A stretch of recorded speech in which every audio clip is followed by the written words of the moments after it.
Ya, apalagi yang ingin ditanyakan soal budaya Jawa. Ngaruhnya dikasih apa enggak yang di perempatan sama yang di pohon itu? Pengaruhnya, Iya. ini kan energi positif ya, akan menebarkan energi positif kepada orang di sekitarnya dalam radius tertentu, terutama yang menaruh. Nah, nah terus ada lagi yang air minum didoain kan emang kalau didoain ion-ion sama dalamnya itu kan berubah. Iya. Kalau penelitian Jepang itu berubah. Emang Iya. kalau diminum emang ngaruh atau emang bikin positif tubuh aja? Ya. Ketika bicara air putih, taruhlah nggak usah dipakai doa gitu ya. Yang jelas apa? Tubuh kita memang butuh hidrogen, Cairan cairan ya. Bahkan 70% tubuh kita ini adalah air. air. Nah, sehingga air itu adalah kehidupan.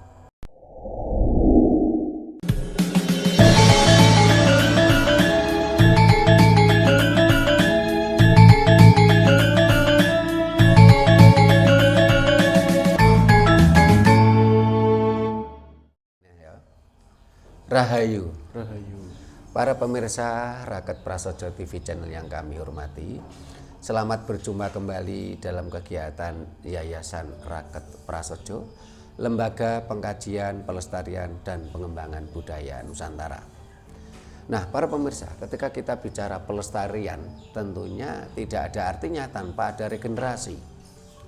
Karena itu akan kita coba ngobrol-ngobrol. Nah, ini ada mahasiswa Fakultas Teknik jurusan Elektro yang ingin tahu tentang apa itu Jawa. Berangkat dari ngobrol-ngobrol kemarin malam beberapa kali, ternyata menurut adik kita mahasiswa, anak kita lah, karena seusia anak saya, mahasiswa ini yang jurusan elektro ini kan sesuatu yang gaib katanya, dan mirip dengan beberapa pembelajaran budaya Jawa itu ada yang gaib tapi nyata. Elektro ini kan gaib tapi nyata, bisa dibuktikan gitu loh. Sementara kalau ajaran agama itu bersifat dogmatis, ada yang gaib tapi nggak bisa dibuktikan gitu loh. Bedanya kan di situ, sama-sama gaib, tapi kalau sains dan teknologi di elektro ini gaib tapi bisa dibuktikan. Sementara Jawa juga seperti itu. Nah, ada kesamaan esensi di sini. Karena itu kita akan ngobrol-ngobrol. Mahasiswa anak kita ini ingin tahu apa saja tentang Jawa. Temanya bebas, karena namanya anak muda ini kan, apalagi baru semester berapa, semester 2 ya Mas ya. Nah, ini kan belum bisa istilahnya, kalau nanti diajak yang spesifik nanti pelan-pelan. Bukan tidak mampu, tapi step and by step. Nah, ini kita sapa dulu. Rahayu Mas. Rahayu. Namanya siapa Mas? Dewa. Dewa, lengkapnya? Muhammad Afni Talfa Dewangga. Dewangga. Nih, Mas Dewangga, panggilannya Dewa atau Angga. Nah, semester 2 ya Mas ya, jurusan elektro, Fakultas Teknik. Nah, keturunan Jawa, nah, keturunan suku Jawa. Bapak asli Malang, ibu asli Malang. Wah, ini Arema asli ini Mas Puji. Nah, ini Mas Dewa, ini namanya aja nama Jawa, walaupun lengkapnya tadi ono Arabe barang, tapi ini namanya Jawa, Dewangga. Dewa dan Angga. Tahu artinya Dewangga? Boten. Pernah tanya kepada bapaknya, siapa dulu yang ngasih nama Dewangga? Nah, enten bude, enten bapak, enten ibu. Pernah tanya pada yang ngasih nama, kok saya diberi nama Dewangga, itu apa artinya? Dan kejawab. Ya, belum kejawab. Nah, nanti di akhir acara saya kasih bonus, saya jelaskan arti kata Dewangga. Nah, ini sementara ini Mas Dewangga ini ingin tahu apa tentang Jawa? Energi. Apa yang mau ditanyakan tentang energi? Misal tempat-tempat tertentu beda potensial, beda elektro, kayak yang besar nabrak yang kecil terus dia arah itu memiliki. Nah niku yang kerasa misalnya tempat-tempat tertentu nggih. Ya, ini karena ketertarikan pribadi ya, sehingga akhirnya kuliah pun di jurusan elektro ya. Setrum ini kan juga energi. Ya. Sinyal HP itu kan juga energi. Nah, sinyal HP juga energi, setrum itu energi, sinyal televisi itu juga energi. Nah, energi. Ya. Di dalam konsep sains dan teknologi mengatakan energi itu kekal, yang tidak kekal materialnya. Ya. Begitu juga di dalam konsep Jawa, energi itu kekal. Energi itu adalah hidup. Ya. Kata lain energi itu hidup. Ya. Hidup itu langgeng, urip itu langgeng, hidup itu kekal. Yang tidak kekal itu adalah material atau raga kita. Yang tidak kekal itu adalah material alam semesta ini tidak kekal. Selalu ada owah kingsir. Ya. Sebagai contoh gini, pohon ini juga ada energinya. Tetapi kalau materialnya pohon ini kan owah kingsir. Pohon yang dulunya taruhlah kecil berkembang menjadi besar, setelah itu dipotong ya, terus menjadi mebel ya, menjadi kayu bakar. Ini kan perubahan, tapi energinya itu kan tetap ada. Nah, begitu juga dengan energi yang Mas Angga tanyakan tadi ya. Seluruh semesta itu ada energinya ya. Entah itu yang berbentuk pusaka, keris, tombak ya, pohon, batu, semuanya ada energinya. Sehingga kalau dahulu leluhur kita, leluhur orang-orang Jawa menganggap seluruh alam semesta itu ada energinya. Nah, oleh sarjana Barat ini disimpulkan, dianggapnya orang Jawa itu menyembah banyak Tuhan, sehingga istilahnya itu dinamisme. Nah, isme itu kan aliran, isme itu keyakinan, ya. Isme itu ajaran. Ya. Jadi ajaran aliran yang mempercayai banyak Tuhan. Ini versi Eropa sarjana. Tapi sebenarnya dalam konsep leluhur kita, dinamisme itu adalah sebuah keyakinan kalau seluruh semesta itu ada energinya. Ya. Cuman barangkali sarjana Eropa tadi ketika meneliti keyakinan yang ada di leluhur kita, budaya leluhur kita, ini tidak mampu menangkap yang sebenarnya. Akhirnya mereka memakai istilah dinamisme, suatu keyakinan yang mempercayai Tuhan itu banyak. Tuhan di sini kan berarti energi tadi, yang energinya banyak. Nah, ini bisa jadi ini adalah sebuah keyakinan ilmiah dari seorang peneliti. Tapi ini juga bisa jadi bagi orang yang awam, ini dianggapnya sebuah merek untuk merendahkan seseorang, suatu bangsa. Karena ada kelompok-kelompok tertentu yang menganggap Tuhan itu satu. Sehingga menganggap leluhur kita itu dinamisme, bertuhankan banyak, dianggapnya primitif. Dianggapnya sesuatu yang terbelakang. Padahal setelah kita ini sadar, kita ini tahu, nalar kita tuh berkembang, akhirnya ternyata pemahaman leluhur kita yang meyakini banyak energi dalam berbagai material semesta ini adalah nyata, bisa dibuktikan. Ya. Sebagai contoh gini, Mas Angga sebagai anak muda,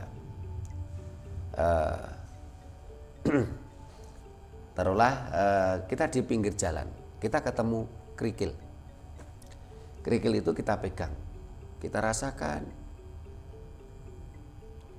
dengan kejernihan, kita rasakan dengan sentuhan, ini akan muncul energi.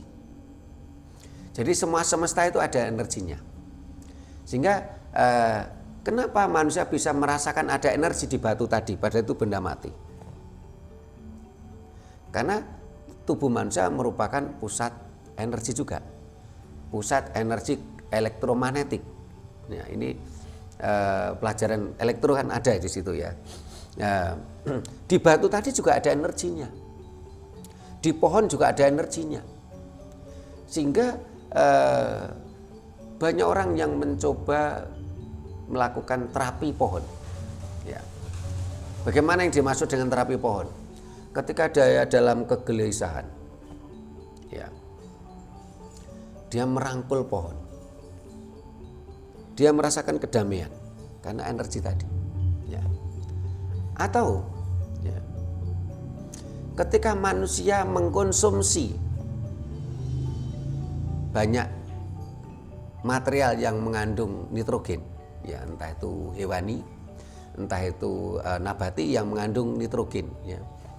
Ini cenderung orang energi keras ya yang dari hewani tadi, energi nitrogen yang tadi, ini akan mempengaruhi karakter manusia yang mengkonsumsi tadi energi.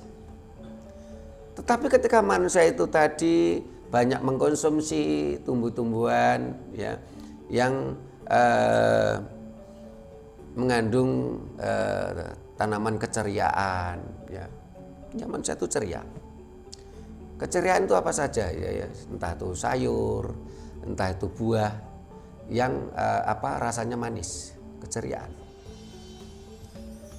Tetapi kalau manusia tadi banyak mengkonsumsi karbon,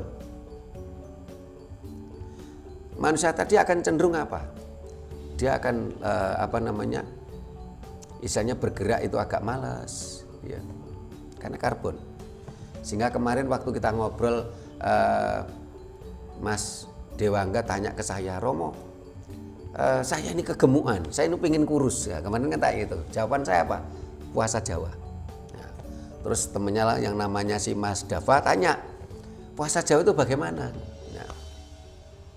Puasa berbeda dengan siam. Ya.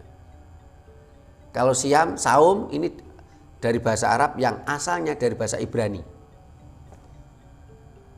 yang artinya adalah menahan.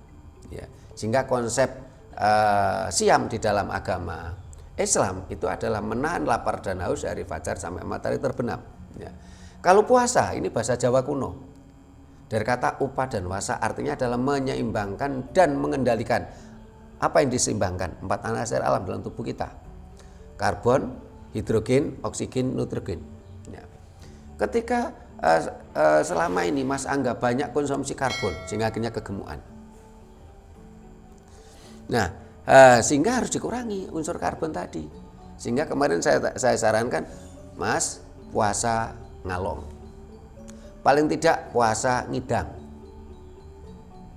Puasa ngalong itu yang dikonsumsi cuman buah-buahan yang kalong itu doyan, kalong itu kelelawar.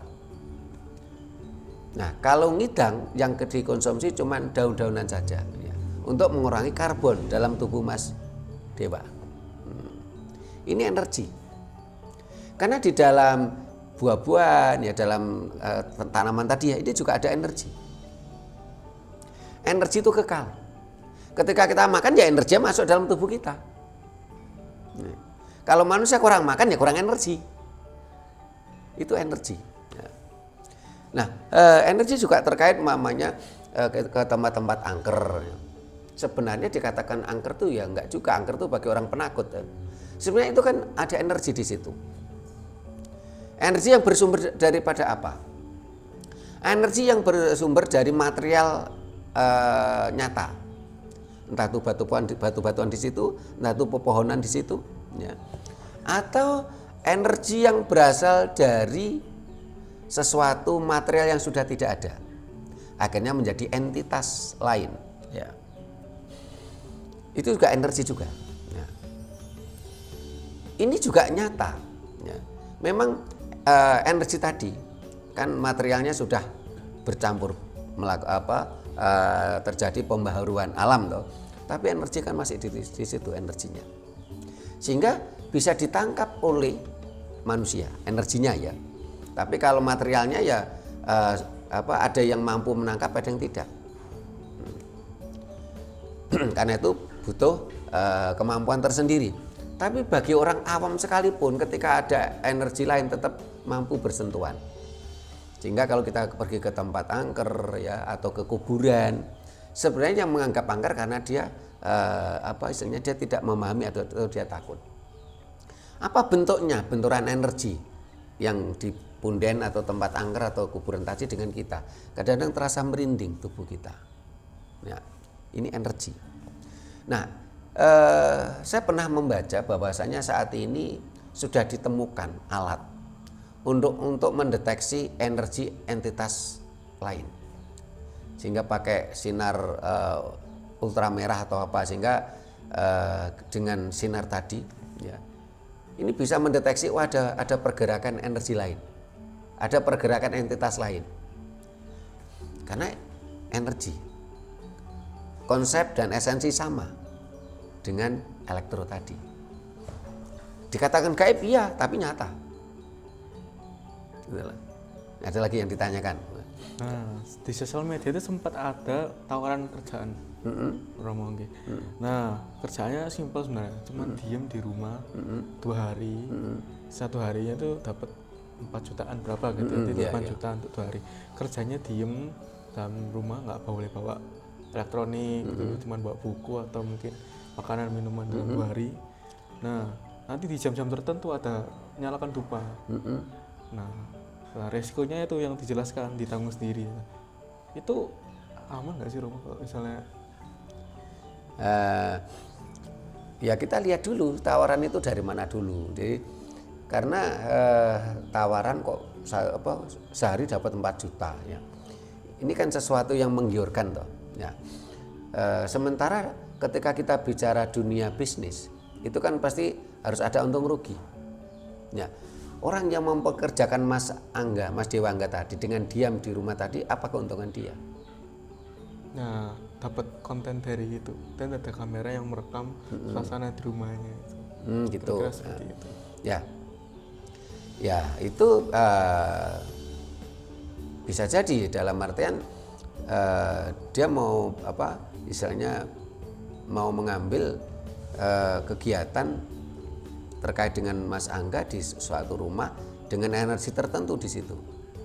Ya, perkara aman dan tidak itu ya saya belum bisa menjawab pasti ya aman dan tidaknya, karena kita belum tahu penawarannya bagaimana, terus kameranya tadi bagaimana, konsepnya bagaimana, kan harus jelas toh. Yang jelas kalau menurut saya sesuatu pekerjaan apapun kita jangan mudah tergiur dengan tawaran-tawaran yang tidak jelas, apalagi penawaran ini investasi bunga tinggi bunga tinggi itu kan kebanyakan kan bodong semua. Ya, nah ini harus dipikir matang gitu. Terus ada lagi yang mau ditanyakan, kalau untuk tawaran itu disampaikan dulu lah karena kan belum jelas tawarannya. Iya, itu sebenarnya dari Jepang gitu ya. Jadi di Indonesia itu banyak rumah-rumah, carikan rumah-rumah ini dapat biaya berapa untuk rumahnya dibeli, dan orang yang ngasih tahu juga dikasih gitu. Jadi setelah ada beberapa ketemu rumah-rumah itu, nah kasih challenge lah untuk masyarakat Indonesia untuk ngikutin kalau yang bersedia. Kali itu memang konten kreator itu ya, jadi rumah-rumah tertentu, kadang-kadang rumah yang angker gitu ya. Yang benar yang cari memang yang rumah angker, ya dia berarti menjualnya adalah konten kreatornya. Ya bisa jadi itu iya juga gitu loh. Tetapi bagi orang yang kemampuan spiritualnya rendah itu juga beresiko. Dia dapat keuntungan karena ketika si pengikut tadi semakin ketakutan, dia kan semakin berhasil toh. Jadi ini akan yang dijual adalah konten kreator yang terkait dengan ketakutan. Memang ada kok orang-orang tertentu yang menikmati ketakutan tuh ada kok, sehingga akhirnya film horor kan laris. Ya itu. Nah permasalahannya itu ada pendampingnya enggak. Dalam artian kalau nanti ketakutannya itu semakin memuncak, ya kalau nggak ada pendampingnya, ini dinikmati memang, tapi yang bersangkutan kan jadi korban karena psikisnya terganggu kan gitu. Nah sementara kalau sampai terganggu seperti itu, tentunya uang 4 juta nggak cukup untuk menyembuhkan karena trauma psikis. Nah seharusnya memang oke lah orang menjual konten kreator tentang ketakutan, tapi harus ada pendampingnya. Banyak sutradara film horor itu dia ada pendampingnya.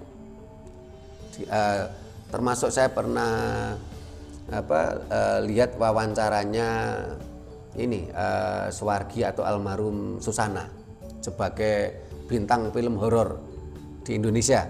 Dia ada pendampingnya, supaya ketika terjadi sesuatu itu ya tidak ada dampak negatif. Dalam satu sisi penonton menikmati karena ketakutan tadi dinikmati ya. Di sisi lain si pelaku sendiri juga menikmati sebagai pemeran ya. Tapi dia tetap aman gitu. Nah, ya apalagi yang ditanyakan tentang Jawa.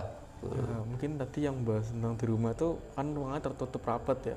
Banyak pas dupanya dinyalakan mungkin asap yang keluar itu kan banyak, mungkin terhirup terus lama-lama kan kurang oksigen. Bisa jadi halusinasi itu ya. Bisa jadi seperti itu. Jadi dupanya tentunya dia yang ngirim toh. Ya, nah, ketika kita bicara dupa itu kan ada dupa yang herbal, ada dupa kimia. Kalau dari bahan ya, dari aroma ada wangi, ada harum ya. Nah, sehingga dupa tadi sebenarnya kalau kehabisan oksigen enggak juga sebenarnya. Tetapi dupa tadi mempengaruhi saraf. Apalagi kalau dupanya dupa indata yang kuat. Sehingga dengan berdiam diri tadi ya, tidak ada aktivitas, pikiran bisa jadi kosong kalau bukan seorang spiritualis. Kalau orang spiritualis kan dia dengan samadhi ya.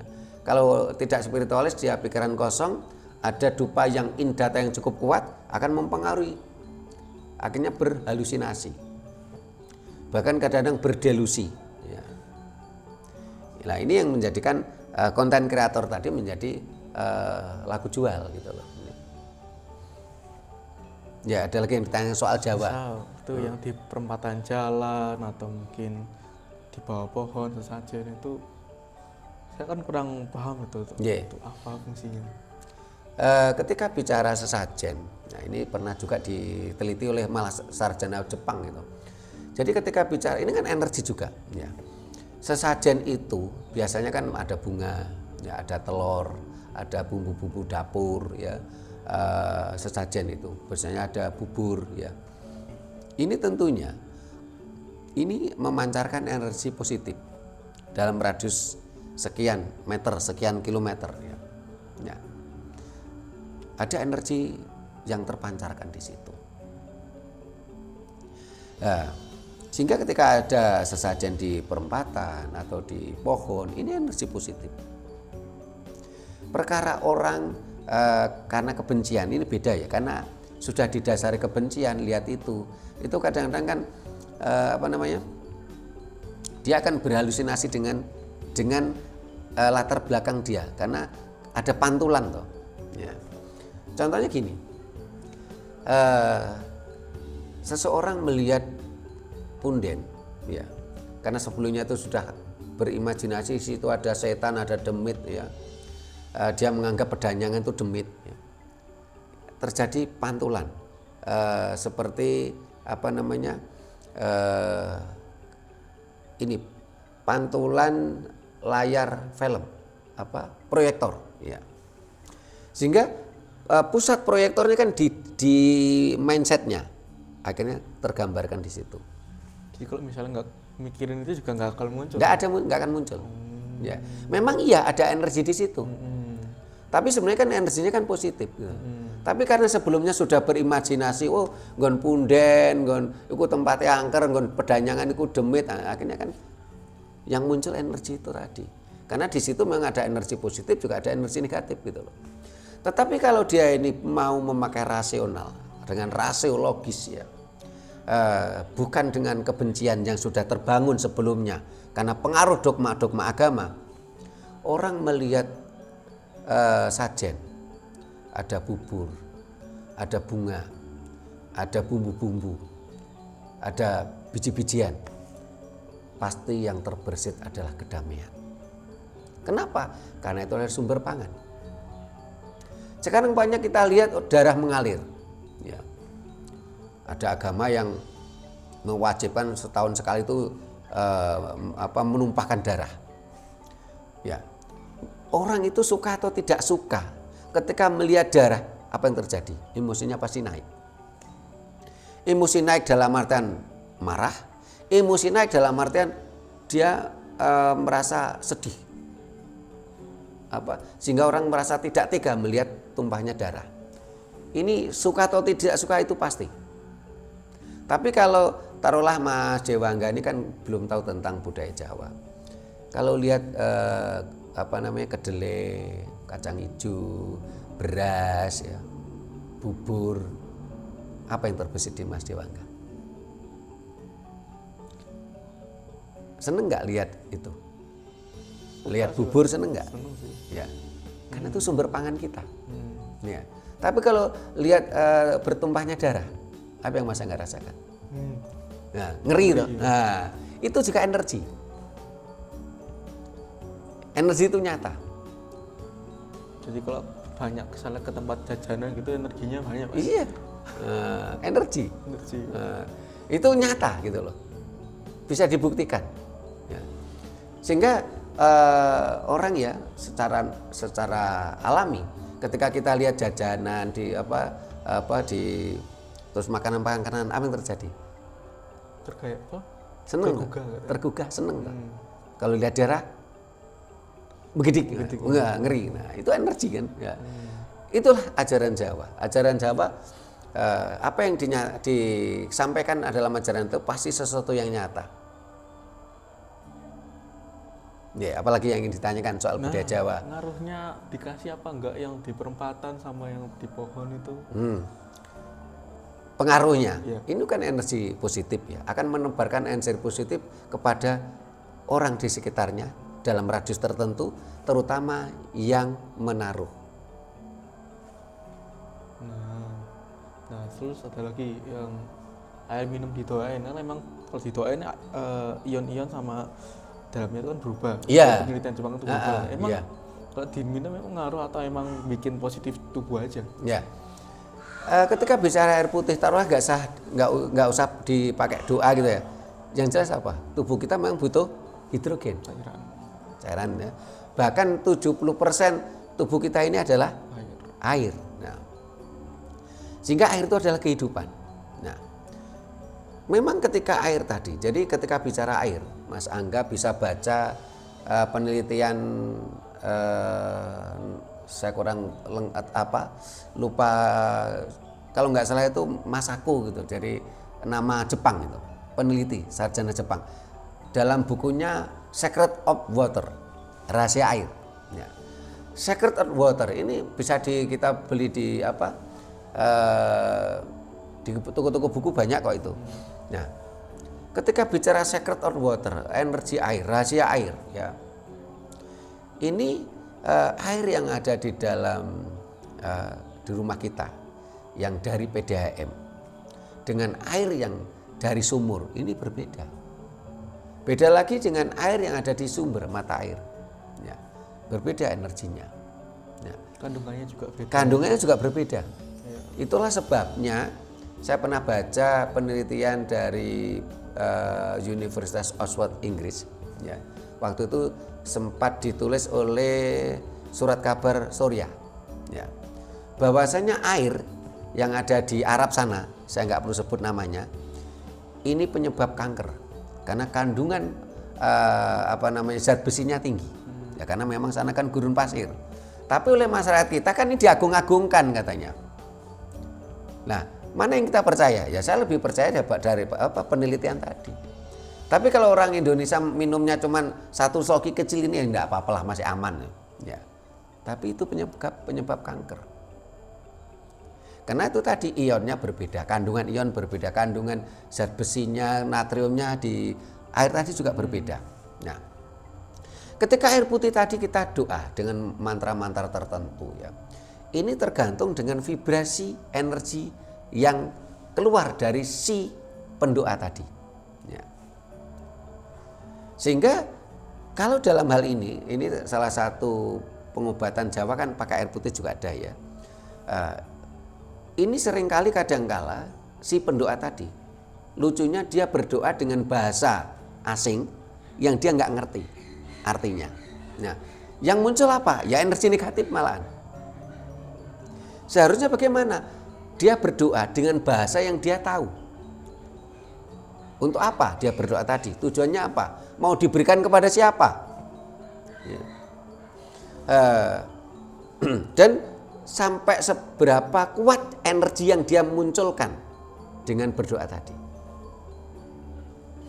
Semakin kuat energi, vibrasi energi yang keluar dari dirinya ke air tadi, ya, tentunya akan mempengaruhi. Ya. Nah, contoh beberapa waktu yang lalu ada salah satu temannya Mas Dewangga ini kesini sama ibunya dalam posisi depresi.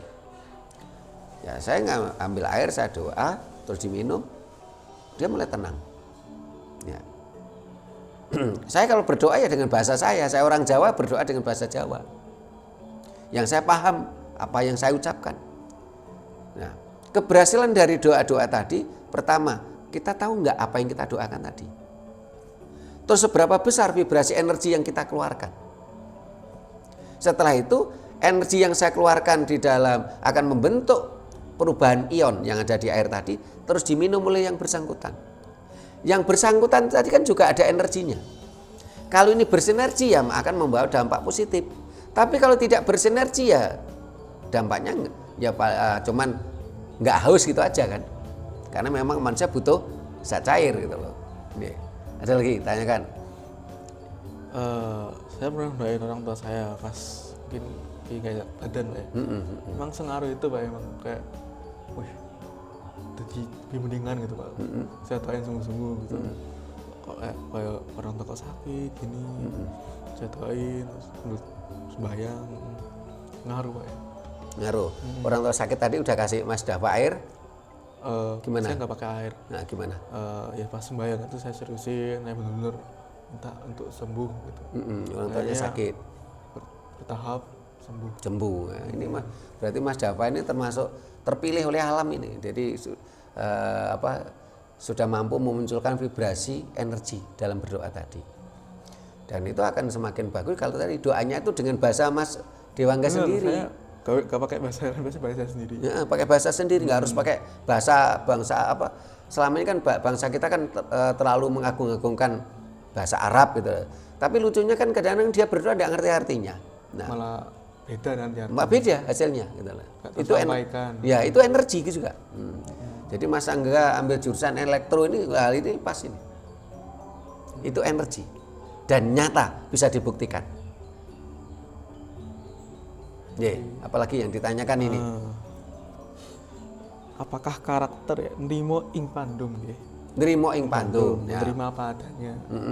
Ya, menghambat ambisi anak muda Jawa ya, khususnya di Jawa ini untuk bersaing menciptakan inovasi teknologi.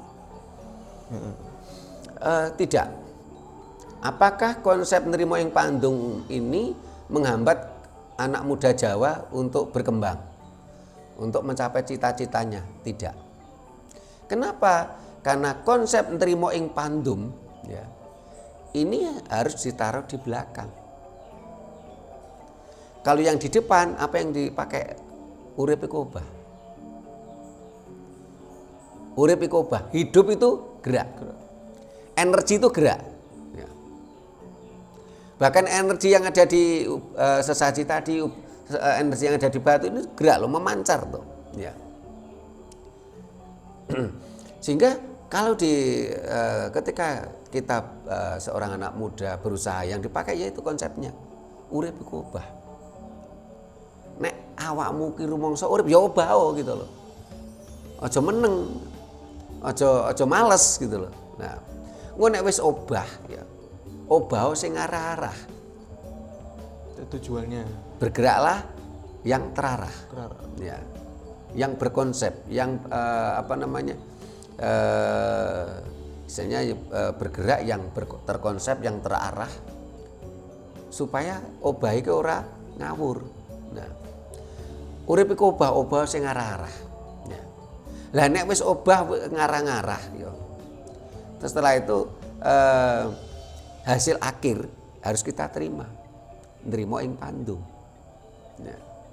Jangan sampai nerimo ing pandum itu taruh di depan. Sama gini orang kelaparan tidak mau bekerja, cuman berdoa saja. Apakah akan makanan datang sendiri? Kan tidak. Jadi nerimo ing pandum, kita menerima apa yang dibagikan semesta pada kita. Semesta, nerimo ing pandum tuh nerimo yang nerimo, pandum tuh pembagian. Dari siapa? Dari semesta. Nerimo semesta itu akan terjadi hukum sebab akibat dari perilaku kita. Kalau bahasa kerennya sekarang itu gini, proses tidak akan mengkhianati hasil. Jadi nerimo ing pandum itu terkait dengan pada hukum sebab akibat, ya. Konsekuensi dari apapun perilaku kita. Jadi ada lagi tanyakan. Nah, nyambut gawe namanya nyambut damel itu namanya kok ngoten. Kerja, Jawa bahasa Indonesia kerja kok. Santang ditakoki umpama nandi damel nyambut gawe namanya ngoten. Oh, kata-kata itu ya. Nyambut gawe ya. Karena sebuah pekerjaan ya. Ini kan memang bukan sesuatu yang bukan sesuatu yang kekal pekerjaan itu. Dalam artian gini, umpamanya bapaknya Mas Dewangga ini sopir, ya, nyambut gawe, ya itu kan ya nyambut itu pinjam, istilahnya sesuatu yang tidak kekal. Dalam artian apa? Setelah nyopir sekian jam kan akan pulang, berganti. Kan tidak mungkin selama 24 jam nyupir terus. Nah, itulah dikatakan nyambut gawe. Nyambut. Iya. Iya. Nah, misal sering lalian dan kurang fokus, kadang cepet fokusnya itu hilang. Kegangguannya terdeteksi nopo-nopo ngoten. Ki nopo bae. Itu fokus itu butuh pembelajaran. Ya. Fokus itu butuh pembelajaran, sehingga kalau Mas Dewangga ingin fokus ya harus ada pembelajaran fokus. Biasanya orang yang mudah lupa itu seringkali karena memang tidak fokus, dalam artian istilahnya ketika dia bekerja sesuatu pikirannya memikirkan sesuatu, memikirkan hal lain gitu loh. Di luar itu, di luar konteks gitu loh.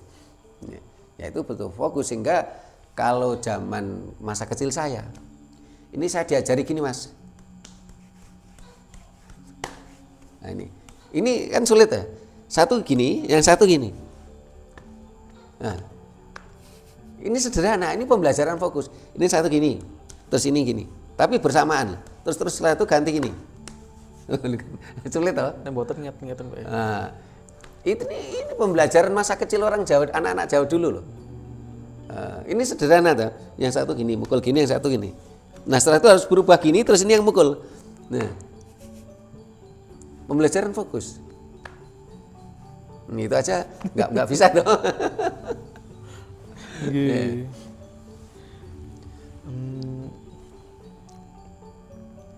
Ini Pak, konsep tepas liro Pak. Konsep tepas liro. Tepos liro. Para pemirsa harus maklum ya, ini memang anak muda zaman sekarang ya. Ngomong ke nerimo ing pandum ya lafadznya beda. Tepos liro ya lafadznya beda. Tapi baguslah masih mau bertanya ini, sehingga channel kita biar ada warna anak muda gitu loh. Tepos liro. Tepo itu tepat. Seliro itu awak. Tepos seliro itu dalam artian nempak ke awak. Ya. Jadi sesuatu konsep tepos seliro itu sesuatu yang nepaknya awak kita, tubuh kita. Jadi contohnya gini, kalau kamu dijiwet sakit, ya jangan nyubit orang lain. Kalau kamu dibentak, ya dimarahi, kamu sakit hati, ya kamu jangan sekali membentak, ngomong kasar, ngomong keras pada orang lain. Kalau kamu disukani dikasih sesuatu seneng, kamu juga sekali waktu ngasih orang lain gitu. Ketika kita banyak memikirkan orang banyak, kita pun akan dipikirkan oleh orang banyak. Kalau kita sering menunjuk kesalahan orang lain, contoh gini, Mas Dewangga salah, satu ke Mas Dewangga, tiga ke diri kita sendiri. Ini konsep tepos liro, nepake awak. Kalau ke sesuatu yang baik untuk kita, tentunya baik untuk orang lain. Ya. Dalam konteks tertentu, karena sesuai takarannya berbeda-beda. Ya. Ya. Nah, semisal enten encang-encang pun kata direwangi mboten pamrih Pak, mboten perhitungan, cuman kayak mboten ngregani, sepeleke ngoten. Itu akan kembali pada konsep itu tadi. Hukum konsekuensi nandur ngunduh. Kita sudah nolong temen ya dengan ikhlas tanpa pamrih, tapi sama temen tadi nggak dihargai, itu bisa jadi ya nanti si temen tadi dia pun tidak dihargai oleh orang lain. Atau kita pernah nyepeleke temen yang membantu kita tanpa kita sadari. Tapi biasanya ego manusia kadang langsung menunjuk orang, wah kurang ajar yo, tak bantu, jebule orang ngergani aku. Ini manusia yang selalu ada ego toh. Tapi kalau kita semakin dewasa, tidak akan seperti itu. Kok aku sembantu api-apian kok nggak dirgani yo. Apa kirane lehku caraku bantu mau salah? Karena cara membantu itu kadang-kala juga tidak tepat caranya. Sehingga kadang-kadang orang yang kita bantu merasa tersinggung, merasa terhina. Ya, bisa jadi. Jadi semakin kita dewasa, tentu kita tidak mudah menjustis. Wah kurang ajar, tak bantu, aku gak tergani. Padahal seharusnya apa? Apa aku mau kunulungi mau salah yo? Sampai apa dia tersinggung yo, terhina yo. Atau kita berpikir aku apa nate yo nggak menghargai orang yang menolong saya, sehingga akhirnya saat ini saya juga tidak dihargai oleh teman yang saya tolong kan gitu. Yeah. Betul, kalau pun rekomendasikan yang lebih murah, apa mungkin intinya menguntungkan dia, cuman wah saya merasa rugi kalau bantuin jadinya gitu. Yeah. Dan nggak sepakat awal tuh kan memang di harga segini. Saya memang nggak nagih, cuman kayak berarti ini yang dibayar dia untuk saya tidak ketemu lagi gitu. Pikir saya gitu. Ya, jadi Mas Angga harus belajar dewasa. Ya, supaya menjadi orang yang dewasa. Karena menjadi tua itu hal pasti. Bertambah hari, bertambah bulan, tahun, tambah tua. Tapi menjadi dewasa itu kan pilihan. Ya. Wong Jong ini Mas, dadi tuwek iku mesti. Ning dadi tuwa urung mesti. Sehingga ketika masyarakat Jawa mengalami permasalahan, dia akan mencari orang tua, orang golek wong tuwek, gitu loh. Ya. Sehingga dengan cerita Mas Angga tadi, loh, ki tak tulung jane regane murah, bisa jadi ya dia tadi ya tidak cocok dengan barang yang dibelikan Mas Angga, Mas Dewa. Atau loh lah, aku dianggap wong melarat ah, aku dianggap wong gak duwe ya, wong aku bayar yo kuat kok. Nah, jadi banyak ragam dalam berbagai perspektif dari berbagai sudut pandang. Ini, ada lagi yang tanyakan soal Jawa. Soal Jawa malah.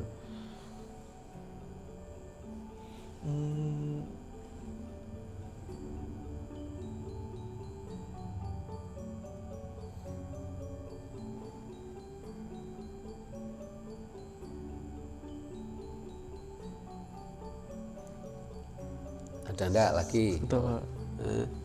Kalau enggak ya ini pengenalan awal ini. Filosofi Memayu Hayuning Bawono. Memayu Hayuning Bawono.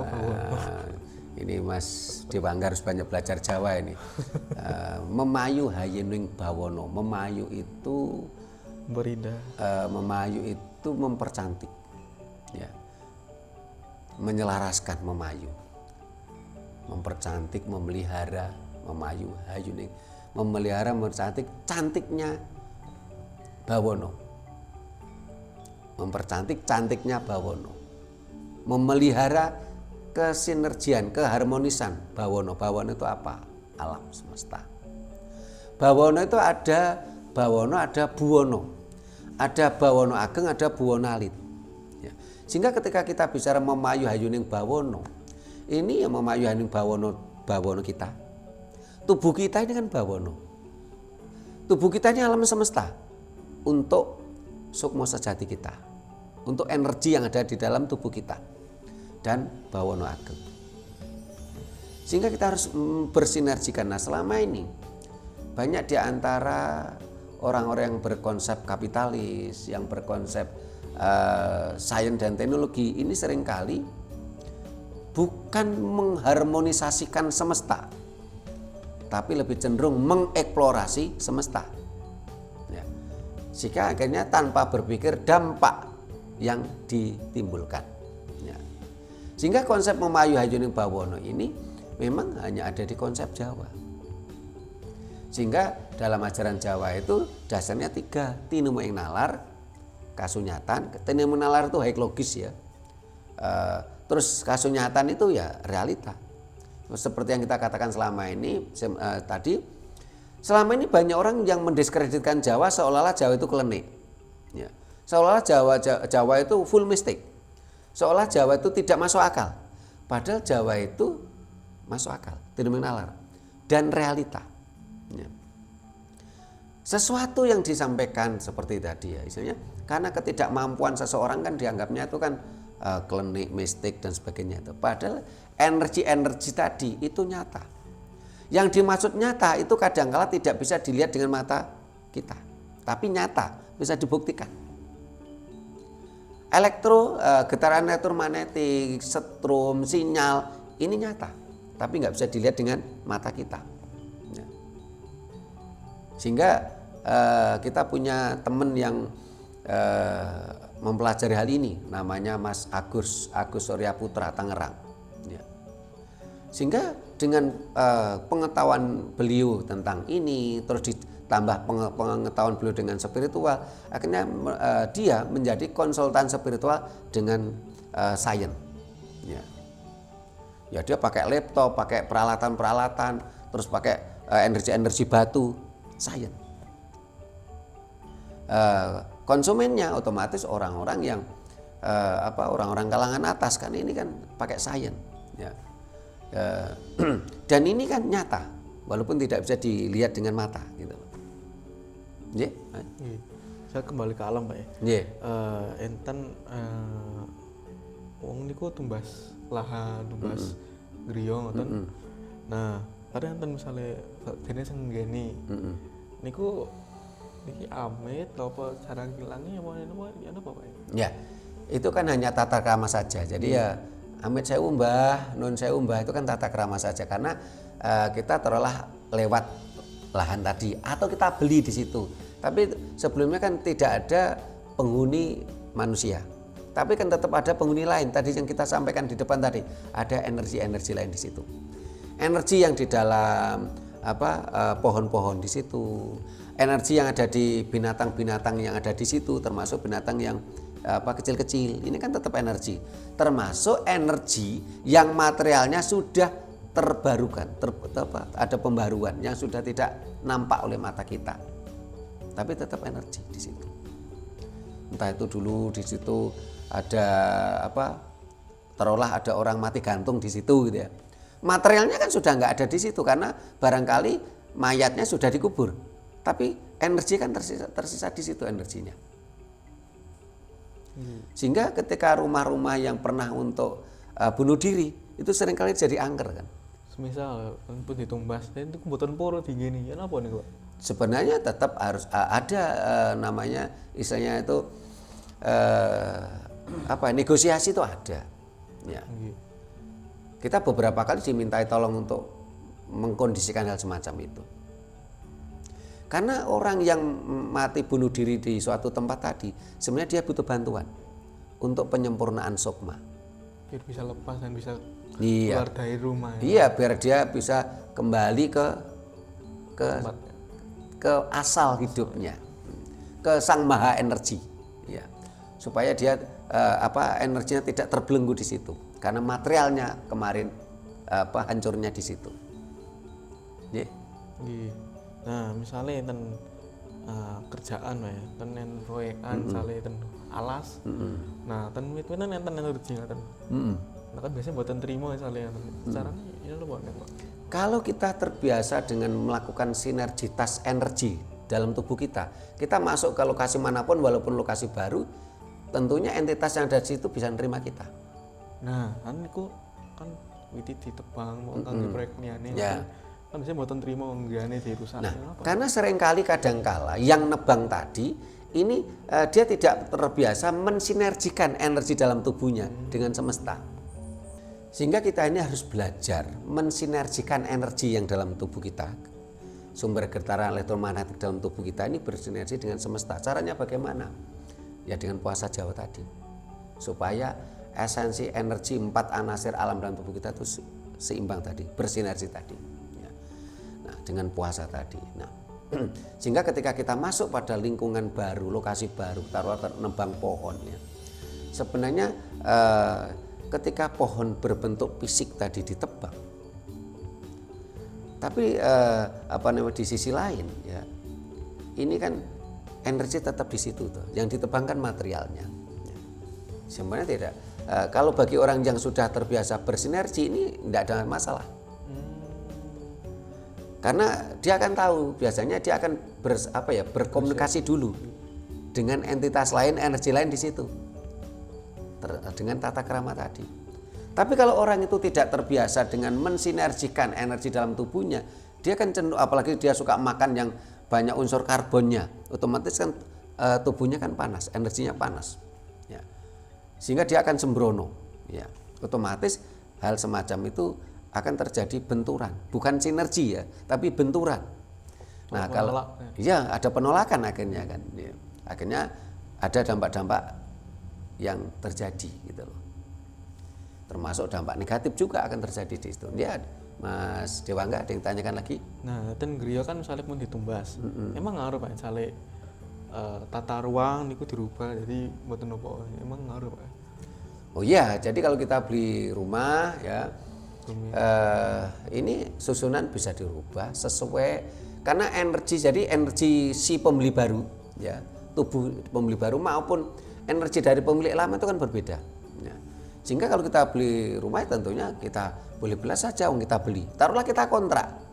Kontrak itu kan beli, cuman ada masa tertentu. Maksud kula ngaruh mboten ten entitas niku. Ya tentu. Caranya kan ngaten kan kula pernah tahu informasi. Yeah. Biar aman. Nah niki dipindah menapa dirubuhke napa dibangun ulang posisi dirubah itu ngaruh.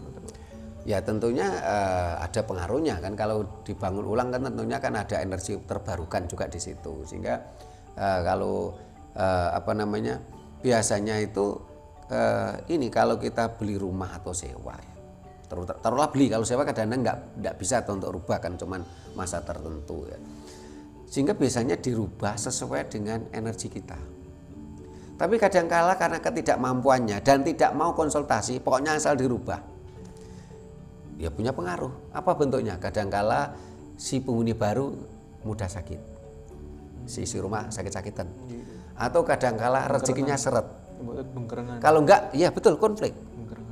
Ya, banyak dampak negatif lain. Bisa sakit-sakitan, bisa rezeki seret, bisa konflik, ya karena semuanya serba panas. Ya. Nih, ada lagi tanyakan. Nah, ten SD kula niku kan kamar mandi mboten lampu. Yeah. Nah, ten lampu mesti pedot. Nggih. Nah, niku nyen apa Pak Mbok? Ya itu tadi karena ya pertama suruh datangkan aja tukang listrik dulu ditelaah. Jangan langsung berpikir mistik lah. Siapa tahu nanti ada setrumnya yang nggak nyambung gitu. Sehingga nyambungnya cuman nggak jatuh. Sehingga akhirnya kan mudah putus toh lampu tadi karena setrumnya kan istilahnya nggak stabil ya, kurang dekat. Nah jadi jangan langsung berpikir mistis dulu gitu loh, kenapa lampunya kok mudah mati gitu loh. Nah, kalau semuanya sudah dicek oleh tukang listrik, semuanya aman-aman saja kok seperti itu, ya, baru kita, oh berarti ada energi lain yang perlu disinergikan. Dan cara-cara itu sebenarnya sangat mudah. Dengan entah itu dikasih tanaman ya dalam kamar mandi tadi, atau dikasih aromaterapi. Ya. Yang penting itu mensinergikan energi di situ. Termasuk listrik tadi kan juga energi kan gitu, harus bersinergi. Nggih, Mas. Nah, nek misale enten alas ical ya napa ya? Di hutan. Ical mbok jarene digawa napa? Oh, orang kesasar. Nggih. Nah, ya ada banyak kasus ya. Kalau di dekat sini anak-anak main di Sungai Berantas atau hilang, ya, atau pendaki gunung hilang, ya. Ya ini kan biasanya yang bersangkutan tadi ini tidak fokus, ya, pikirannya itu ngelawung, sehingga akhirnya mudah berhalusinasi. Itu dianggapnya wah kayak ada putri cantik tuh diikuti, akhirnya kan tersesat toh, atau wah itu kayak mainan ternyata itu sungai dalam, akhirnya dia hilang tenggelam. Nah, enten saling mobil ya, bis napa-napa nggih. Jarene mboten saged mlebeten alas ya. Oh ya, itu kejadian di Bojonegoro itu. Di Blora maksud saya. Itu ada bis besar ya. Itu tahu-tahu masuk ke hutan. Pohonnya itu tidak ada yang roboh ya. Sehingga ketika bis tadi mau keluar nggak bisa. Terpaksa pohonnya harus dipotong. Itu kejadian di Blora ada, termasuk kejadian beberapa waktu yang lalu ada orang naik tol Malang dari Madiopuro ya. Dia merasa dia naik tol, tahu-tahu mobilnya nggak bisa bergerak, tahu-tahu ternyata di lereng Gunung Harjuno. Kejadian beberapa waktu yang lalu ya. Pernah terjadi saya waktu itu nyopir sama teman-teman dari Solo. Ketika saya masuk areal lereng Gunung Wilis, ya, tahu-tahu teman-teman saya satu mobil itu tertidur semua. Saya mengalami sebuah keanehan, tahu-tahu mobil saya sudah sampai di Loceret, Nganjuk arah Kediri. Semua teman-teman baru terbangun, kaget, loh kok sudah sampai sini. Ini memang ada dimensi lain. Tetapi sepanjang kita yang mengalami ini tidak berhalusinasi, energi dalam tubuh kita ini benar-benar kita kuasai, kita kendalikan, ya kita aman-aman saja. Bisa nggak kalau dimanfaatkan pindah mundi? Ya bisa. Bisa. Itu kalian ragane sakit. Ya bisa. Sehingga ini perlu pembelajaran tentunya orang tertentu saya. Sehingga saya pernah dengar dari teman, dia mengenal seseorang yang memiliki bisnis namanya Travel Time di Amerika Serikat. Orang tersebut malah asli dari Sragen, Jawa Tengah. Travel Time, perjalanan waktu. Ya. Dia bisa dengan itu. Karena ini sains ini, bisa dikembangkan sains ini. Tapi tentunya nalar kita harus tereksplorasi. Nalar kita tidak mati oleh dogma. Nah kalau mati oleh dogma ya tidak bisa apa-apa. Ada lagi Mas Dewangga? Nah, teknologi kan enten sale teknologi relay nopo kan itu otomatis saklar namanya. Nah, itu terakses terhubung dengan internet. Lek ngengken sinten napa entitas ngoten saged padahal lampuku. Kan biasanya kan logisnya ngoten misale. Ya, kalau kita nyuruh entitas lain untuk mematikan sesuatu yang real, ya ini tergantung kemampuan seseorang toh. Bisa aja bisa tidak gitu loh. Karena yang satu yang namanya saklar itu material, yang satu itu non material gitu loh. Mempengaruhi secara energi bisa, tapi menyentuh material itu kan butuh material. Sehingga kameramen kita Mas Puji ini teknisi radio. Beliaunya ini punya tugas setiap jam 5 pagi jam 6 jam 5 pagi. Ini harus menghidupkan radio yang ada di MFM di Blimbing sana. Walaupun Mas Puji ini saya ajak ke Magelang, ke Cilacap, ya bisa. Pakai internet. Itulah sehingga saya sering berkata bahasanya dengan berkembangnya sains dan teknologi ini, ajaran Jawa berkembang. Karena ada keselarasan. Sementara ajaran dogmatis, ajaran dayoh terutama dari Timur Tengah semakin hari akan semakin ditinggalkan. Sehingga saat ini perkembangan gelombang ateis di Timur Tengah dan di Eropa berkembang pesat. Karena agama itu dogmatis dan unlogis.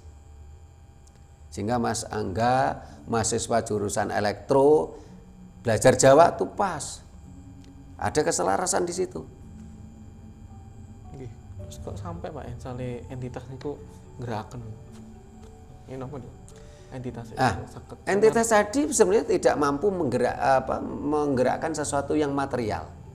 Entitas tadi hanya mempengaruhi yang semi material. Apa itu angin? Sehingga ketika sentuhan antara entitas lain dengan kita itu kan berbentuk angin. Sehingga kalau entitas lain yang non material ya dia hanya menggerakkan angin untuk menyapa kita. Nah, ketika angin tadi bergerak, ada kadang-kadang bulu kuduk kita berdiri. Yang menggerakkan kan angin toh, dari entitas tadi, energi tadi toh. Atau kalau kadang-kadang kalau kita ke tempat punden, ini saya lihat ini ya. Loh, pohon liannya, daun-daun lainnya itu enggak bergerak. Ini kok bergerak. Nah, itu kan karena entitas lain, energi lain tadi kan non material. Dia hanya mampu menggerakkan angin untuk menyapa kita, memberi petunjuk pada kita. Nah, ketika angin yang dia gerakkan tadi, angin kan juga non material toh, tapi kan nyata. Ya. Nggak ada orang yang mampu melihat angin loh, tapi kan bisa merasakan nyata gitu loh. Nah, Sambut dereng, enten lagi tanyakan. Kalau ndak ini awal kenal. Nah, nanti usahakan Mas Dewangga kalau ada permasalahan terkait dengan budaya Jawa catat. Kalau perlu ajak teman-temannya.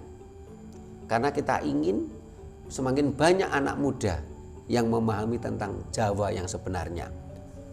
Jawa bukan sesuatu yang unlogis.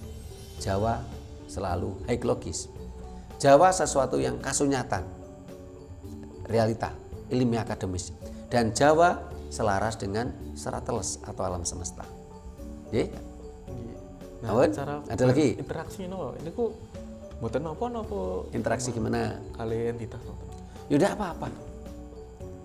Saya sering berinteraksi dengan entitas lain ya udah apa-apa. Terus lah, entitasnya misalnya kalau pengen dudui, terus niki lah. Kok mboten ngertos niku hanya beda zaman apa nyen apa? Entitas lain tadi itu kan tidak memiliki material. Sehingga berkomunikasi dengan kita pun juga bukan dengan material. Biasanya dengan kemampuan spiritual kita. Dan banyak karena dia tidak memiliki material, kita diam. Akan muncul vibrasi-vibrasi kalau dengan kedatangan entitas lain. Kadangkala vibrasinya itu lembut tapi kuat, halus tapi kuat. Tapi ada kalanya begitu keras, tapi sebenarnya lemah. Ya. Karena energi yang paling kuat itu sebenarnya malah energi yang lembut, yang halus. Itu biasanya energinya itu malah lebih kuat daripada yang kasar dan keras. Itu kadang-kadang energinya malah lemah. Nah, sehingga kalau kita tuh sering pembelajaran spiritual, menguasai diri, ya kita walaupun mampu berkomunikasi dengan entitas lain, ya kita tidak akan tidak akan terganggu. Kita tidak akan kita seperti orang stres kadang-kadang karena ketidakmampuan kan kadang-kadang ngedelming kesurupan. Tidak kan koncoan kalian itu nggih mboten apa, Pak? Enggak apa-apa. Cuman misalnya enten ini kali ngomong dewe gendeng. Nah, itu tadi berarti kita tidak mampu mengendalikan diri kita. Kalau kita mampu ya kita nggak ngomong sendiri. Nih, misalnya kalian entitas kan ya, seharusnya ngomongnya itu kan bukan dengan mulut kita. Loh kalau kita komunikasi dengan entitas lain, kok dengan mulut kita kan kita seperti ngomong sendiri toh. Sehingga bagi orang kebanyakan kita dianggap gila toh kita ini. Oh, jadi kalau misalnya tentang orang berarti ngobrol tapi dalam hati ngono. Iya.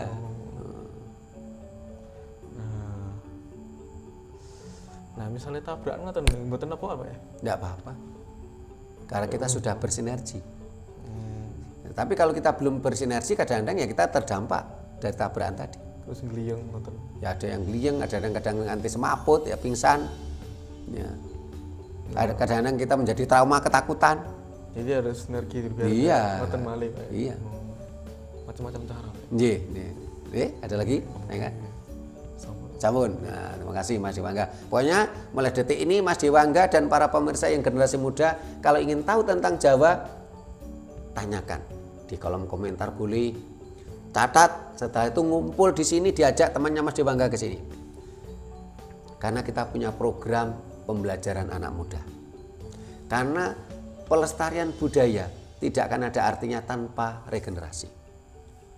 Nah, selama ini kan sampai kita dikritik ini di channel kita, kok yang tua-tua terus, enggak ada yang anak muda. Nah, sehingga tadi Mas Angga walaupun sendirian saya kasih kesempatan. Karena kita ingin membidik anak muda. Nah, para pemirsa, demikian tadi obrolan kita dengan Mas Dewangga, mahasiswa jurusan elektro Fakultas Teknik Elektro semester 2 dari sebuah perguruan tinggi swasta di Kota Malang. Mudah-mudahan ada manfaatnya minimal untuk Mas Dewangga dan juga untuk para pemirsa yang lain, terutama anak-anak muda. Bila mana ada kata-kata kami yang kurang berkenan, tata krama kami yang kurang memadai, kami mohon maaf. Terima kasih, sampai jumpa di kegiatan kita lainnya. Rahayu. Rahayu.